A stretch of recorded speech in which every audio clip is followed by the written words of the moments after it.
ಸ್ವಾಗತ.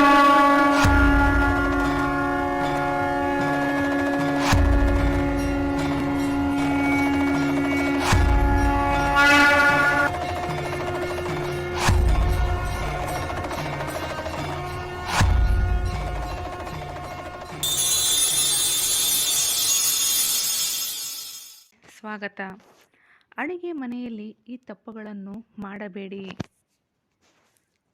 ಅಡಿಗೆ ಮನೆಯಲ್ಲಿ ಈ ಪಾತ್ರೆಗಳನ್ನು ಉಲ್ಟಾ ಇಡಲೇಬಾರದು ನೋಡಿ. ಅಡುಗೆ ಮನೆಯ ಬಹಳ ಪವಿತ್ರ ಸ್ಥಳ. ಆದರೆ ಕೆಲವು ಜನರು ಅಡಿಗೆ ಮನೆಯು ಹೆಚ್ಚು ಕೊಳಕಾಗಿರುತ್ತದೆ ಮತ್ತು ಅಸ್ತವ್ಯಸ್ತವಾಗಿರುತ್ತದೆ. ಎಲ್ಲೆಂದರಲ್ಲಿ ಅಡಿಗೆ ಸಾಮಗ್ರಿಗಳು ಹರಡಿಕೊಂಡಿರುತ್ತದೆ. ವಿಶೇಷವಾಗಿ ಊಟದ ಬಳಿಕ ಪಾತ್ರೆಗಳನ್ನು ತೊಳೆಯದೆ ಹಾಗೆ ಇಟ್ಟಿರುತ್ತಾರೆ.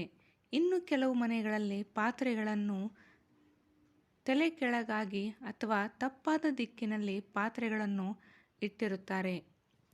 ಸಾಮಾನ್ಯವಾಗಿ ಜನರು ಕೆಲವು ಪಾತ್ರೆಗಳನ್ನು ಸ್ವಚ್ಛಗೊಳಿಸಿದ ನಂತರ ಅಥವಾ ಬಳಸಿದ ನಂತರ ತಲೆ ಕೆಳಗಾಗಿ ಇಡುತ್ತಾರೆ. ಈ ರೀತಿ ಮಾಡುವುದರಿಂದ ಅಶುಭ ಫಲವನ್ನು ನೀವು ಪಡೆದುಕೊಳ್ಳುತ್ತೀರಿ. ಪಾತ್ರೆಗಳನ್ನು ತಲೆ ಕೆಳಗಾಗಿ ಇಡುವುದರಿಂದ ತುಂಬ ಸಮಸ್ಯೆಗಳು ಎದುರಾಗುತ್ತದೆ. ಎಚ್ಚರ: ಯಾವ ಪಾತ್ರೆಗಳನ್ನು ತಲೆ ಕೆಳಗಾಗಿ ಇಡಬಾರದು. ರಾತ್ರಿ ವೇಳೆ ಊಟ ಮುಗಿದ ನಂತರ ಪಾತ್ರೆಗಳನ್ನು ತೊಳೆಯದೆ ಹಾಗೆ ಇಡಬಾರದು. ಅದೇ ರೀತಿ ಕೆಲವು ಪಾತ್ರೆಗಳನ್ನು ನೀವು ತಲೆ ಕೆಳಗಾಗಿ ಇಡಬಾರದು. ಅದರಲ್ಲೂ ಕೆಲವು ಪಾತ್ರೆಗಳಿಗೆ ಇದು ಕಡ್ಡಾಯವಾಗಿ ಅನ್ವಯವಾಗಿರುತ್ತದೆ. ಶಾಸ್ತ್ರಗಳ ಪ್ರಕಾರ ರೊಟ್ಟಿ ಮಾಡಿದ ನಂತರ ಬಾಣಲೆಯನ್ನು ಎಂದಿಗೂ ತಲೆ ಕೆಳಗಾಗಿ ಇಡಬಾರದು. ಇದು ನಮ್ಮ ಜೀವನದ ಮೊದಲ ಅಶುಭ ಪರಿಣಾಮವನ್ನು ಬೀರುತ್ತದೆ. ತಪ್ಪಿಯೂ ನೀವು ಈ ತಪ್ಪನ್ನು ಮಾಡಲು ಹೋಗದಿರಿ. ರೊಟ್ಟಿ ಅಥವಾ ಇನ್ಯಾವುದೇ ಆಹಾರವನ್ನು ತಯಾರಿಸಿದ ನಂತರ ಆ ಪಾತ್ರೆಗಳನ್ನು ತಲೆ ಕೆಳಗಾಗಿ ಇಡಬಾರದು. ಹೀಗೆ ಮಾಡುವುದರಿಂದ ನಿಮ್ಮ ಮನೆಯಲ್ಲಿ ಹಣದ ಕೊರತೆ ಉಂಟಾಗುತ್ತದೆ. ನೀವು ಆರ್ಥಿಕ ಬಿಕ್ಕಟ್ಟನ್ನು ಎದುರಿಸಲು ಪ್ರಾರಂಭಿಸುತ್ತೀರಿ. ಇದು ನಿಮಗೆ ಸಾಲದ ಹೊರೆ ಆಗಬಹುದು. ಕಡಾಯಿ ಬಾಣಲೆಯಂತೆ ಕಡಾಯಿಯನ್ನು ಕೂಡ ಎಂದಿಗೂ ನಾವು ತಲೆ ಕೆಳಗಾಗಿ ಇಡಬಾರದು. ಶಾಸ್ತ್ರಗಳ ಪ್ರಕಾರ ಅಡುಗೆ ಮನೆಯಲ್ಲಿ ಬಾಣಲೆಯನ್ನು ತೊಳೆದು ಸ್ವಚ್ಛಗೊಳಿಸಿದ ನಂತರ ತಲೆ ಕೆಳಗಾಗಿ ಇಡಬಾರದು. ಇದು ಮನೆಗೆ ನಕಾರಾತ್ಮಕ ಶಕ್ತಿಯನ್ನು ಆಹ್ವಾನಿಸುತ್ತದೆ. ನೀವು ಇವುಗಳಿಂದ ಅಡಿಗೆಯನ್ನು ತಯಾರಿಸಿದ ನಂತರ ಸ್ವಚ್ಛವಾಗಿರಬೇಕು ಎಂಬುದನ್ನು ಗಮನದಲ್ಲಿಟ್ಟುಕೊಳ್ಳಿ. ಇಲ್ಲದಿದ್ದರೆ ನೀವು ಜೀವನದಲ್ಲಿ ಬಡತನದಂತಹ ಸಮಸ್ಯೆಗಳನ್ನು ಎದುರಿಸಬೇಕಾಗುತ್ತದೆ. ಜ್ಯೋತಿಷ್ಯದ ಪ್ರಕಾರ ಈ 2 ಪಾತ್ರೆಗಳನ್ನು ತಲೆ ಕೆಳಗಾಗಿ ಇಡುವುದರಿಂದ ರಾಹು ದೋಷ ಉಂಟಾಗುತ್ತದೆ. ಈ ಕಾರಣಕ್ಕಾಗಿ ಅವುಗಳನ್ನು ಬಳಸಿದ ನಂತರ ರಾತ್ರಿ ಸಮಯದಲ್ಲಿ ತೊಳೆದು ಸ್ವಚ್ಛವಾಗಿಡಿ. ಈ ಪಾತ್ರೆಗಳನ್ನು ತೊಳೆಯದೇ ಇಡುವುದರಿಂದ ತಲೆ ಕೆಳಗಾಗಿ ಇಡುವುದರಿಂದ ಕುಟುಂಬದ ಸದಸ್ಯರ ಪ್ರಗತಿಗೆ ಮಾರಕವಾಗಬಹುದು. ನಿಮ್ಮ ಮನೆಯಲ್ಲಿ ಅಪಶತ್ರು ಮತ್ತು ಅಶಾಂತಿ ಕೂಡ ಉಂಟಾಗಬಹುದು ಎಂಬುದನ್ನು ಗಮನದಲ್ಲಿಟ್ಟುಕೊಳ್ಳಿ. ಪಾತ್ರೆಗಳನ್ನು ಯಾವ ದಿಕ್ಕಿನಲ್ಲಿ ಇಡಬೇಕು? ನಾವು ಅಡಿಗೆ ಕೋಣೆಯಲ್ಲಿ ಪಾತ್ರೆಗಳನ್ನು ಇಡುವುದಕ್ಕೂ ಅದರದೇ ಆದ ದಿಕ್ಕುಗಳಿವೆ. ಪಾತ್ರೆಗಳನ್ನು ಯಾವಾಗಲೂ ಪಶ್ಚಿಮ ದಿಕ್ಕಿನಲ್ಲಿ ಇಡುವುದು ಉತ್ತಮ.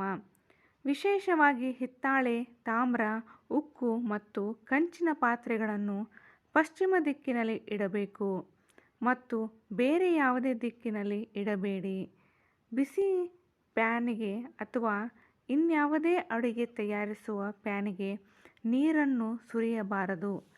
ಹೀಗೆ ಮಾಡುವುದರಿಂದ ಹೊರಬರುವ ಹಬೆ ಮನೆಯೊಳಗೆ ನಕಾರಾತ್ಮಕ ಶಕ್ತಿಯನ್ನು ತರುತ್ತದೆ. ಜೀವನದಲ್ಲಿ ಹಲವು ರೀತಿಯ ಸಮಸ್ಯೆಗಳು ಬರುವಂತೆ ಮಾಡಬಹುದು. ಪಾತ್ರೆಗಳನ್ನು ತಲೆ ಕೆಳಗಾಗಿ ಅಥವಾ ತಪ್ಪು ದಿಕ್ಕಿನಲ್ಲಿ ಇಟ್ಟರೆ ತಾಯಿ ಅನ್ನಪೂರ್ಣೇಶ್ವರಿ ದೇವಿಯು ನಿಮ್ಮ ಮೇಲೆ ಕೋಪಗೊಳ್ಳಬಹುದು. ಒಲೆಯ ಮೇಲೆ ಖಾಲಿ ಪಾತ್ರೆಗಳನ್ನು ಇಡಬೇಡಿ.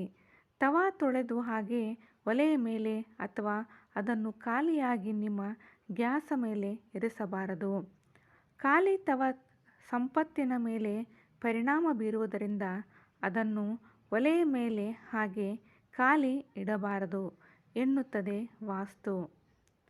ಜ್ಯೋತಿಷ್ಯ ಸಲಹೆಗಳು ನಿಮ್ಮ ಕುಟುಂಬದ ಸದಸ್ಯರ ಆರೋಗ್ಯ ಮತ್ತು ನಿಮ್ಮ ಮನೆಯ ಸಂಪತ್ತನ್ನು ಸುಧಾರಿಸಲು ಆಹಾರ ಬೇಯಿಸಲು ಪ್ರಾರಂಭಿಸುವ ಮೊದಲು ತವಾ ಮೇಲೆ ಸ್ವಲ್ಪ ಉಪ್ಪನ್ನು ಸಿಂಪಡಿಸುವ ಸಲಹೆ ನೀಡಲಾಗುತ್ತದೆ. ಇದು ರಾಹುವಿನ ಶಾಂತಗೊಳಿಸಲು ಅಡಚಣೆ ಮತ್ತು ಸಂಕಟದ ಗ್ರಹಣವನ್ನು ನಿವಾರಿಸುತ್ತದೆ ಎನ್ನಲಾಗಿದೆ. ರಾತ್ರಿ ಮಲಗುವ ಮೊದಲು ಕೆಲವು ಹನಿ ಹಾಲನ್ನು ಚಿಮುಕಿಸುವುದು ಕೂಡ ಮನೆಗೆ ಒಳ್ಳೆಯದು. ಈ ಕ್ರಮ ನಿಮ್ಮ ಮನೆಯಲ್ಲಿ ಶಾಂತಿ ಮತ್ತು ಸಮೃದ್ಧಿ ತರುತ್ತದೆ ಎನ್ನುತ್ತದೆ ವಾಸ್ತುಶಾಸ್ತ್ರ. ಅಡಿಗೆ ಮನೆಯಲ್ಲಿ ನಿಮ್ಮ ಪಾತ್ರೆಗೆ ಸಂಬಂಧಿಸಿದಂತೆ ಈ ತಪ್ಪುಗಳನ್ನು ಮಾಡಲೇಬೇಡಿ. ನೀವು ಈ ತಪ್ಪನ್ನು ಮಾಡುವುದರಿಂದ ಮನೆಯಲ್ಲಿ ನಕಾರಾತ್ಮಕತೆ ಹೆಚ್ಚಾಗಬಹುದು, ಹಣದ ಸಮಸ್ಯೆಗಳು ತಲೆದೂರಬಹುದು ಎಂಬುದನ್ನು ಗಮನದಲ್ಲಿಟ್ಟುಕೊಳ್ಳಿ. ಸ್ನೇಹಿತರೆ, ಈ ನನ್ನ ಮಾಹಿತಿ ನಿಮಗೆ ಇಷ್ಟವಾಗಿದ್ದಲ್ಲಿ ದಯವಿಟ್ಟು ಶೇರ್ ಮಾಡಿ, ಲೈಕ್ ಮಾಡಿ ಮತ್ತು ಸಬ್ಸ್ಕ್ರೈಬ್ ಮಾಡಿ.